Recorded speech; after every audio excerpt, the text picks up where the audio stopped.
Good morning, happy Holi. আরও একটা নতুন ব্লগে সকলকে অনেক অনেক ওয়েলকাম। দিনটা হোলির ছিল আর এই যে সকালটা আমার শুরু হয়েছিল মাকে রং মাখিয়ে। আর ভাইয়ের গালে এখানে রং মাখাতে গিয়ে আনফর্চুনেটলি কালারটা কিরকম একটা তিরাঙ্গার মতো হয়ে গেল। উনি তো সকালবেলা উঠেই চলে এসেছিলো নিচে দোল খেলতে, আর প্রায় ওর শেষেই হয়ে এসছে দোল খেলা। আর মা তো ওইদিকে স্নান সেরে পুজো করে, তাই আমরা একে অপরকে রং মাখাতে পারলাম। আর এই যে দেখুন কি সুন্দরভাবে রং মাখিয়ে ও মায়ের পাও ছুঁয়ে নিল। আর আমিও তো সেজে গুজে বেশ এসছিলাম আজকে, কিন্তু অবস্থাটা দেখতে পাচ্ছেন এদের, আর আমারও অবস্থাটা খারাপ করে দিয়েছে। কি বিচ্ছিরিভাবে আমাকে রং লাগালো এই গ্রিন কালারটা। আমার তো মনে হচ্ছে যে এইটা ওই যে পাক্কা কালার হয় না, মানে যেটাকে বাদুড়ের রং বলে, সেটাই মনে মাখিয়ে দিল।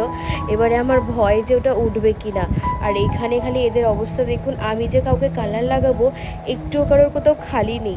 আর আমাকে যেই দেখতে পেয়েছে এরকম ফ্রেশ ফ্রেশ হয়ে এসছি, ব্যাস যে যেখান থেকে যত কালার পেয়েছে সব নিয়ে এসে আমাকে মাখিয়ে দিয়েছে। হ্যাঁ, তবে আমি কিছু মনে করিনি, হোলির দিনে কালার মাখবো না তাই কি হয়। আমার তো রং মাখতে বেশ ভালোই লাগে। কখনো কখনো যখন কেউ রং না মাখায় তখন বরঞ্চ আমার মনটা খারাপ হয়ে যায় যে যা আমার গালগুলো খালি থেকে গেল। ইস, কি অবস্থা দেখতে পাচ্ছেন, সবাই ড্রাম থেকে জল তুলে তুলে দিচ্ছে। কি জানে বাবা জলগুলো ভালো হবে কি না। সাথে এখানে কিছু ভাইয়ের ছোটোবেলার স্কুল ফ্রেন্ডসও এসেছিলো, তো সব মিলিয়ে বেশ ভালোই লাগছিলো। কিন্তু এর মধ্যে ওই যে আমি নতুন শাড়ি পরে এসেছিলাম আজকে, আর সেইটার আমার পুরো 12টা বাজিয়ে দিয়েছে। ওই যে বাদুড়ের রঙটা দিল না, ওটাতে পুরো শাড়িটা ভর্তি হয়ে গেছে। এবার উঠবে কি না কে জানে।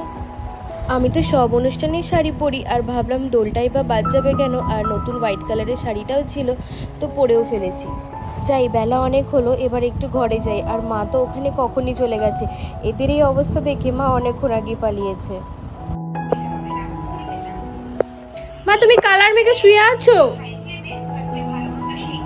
আচ্ছা, এটা কি পেতে রেখেছো? একটুখানি তোমার আমি নিচে গিয়ে তোমার শরীর খারাপ হয়ে গেল। তো উপোস করে থাকতে কে বলেছে তোমাকে? ওই গ্রহণ চলছে বলে? বাপরে, আমার খিদে পেয়েছে। ও মা, খিদে পেয়েছে।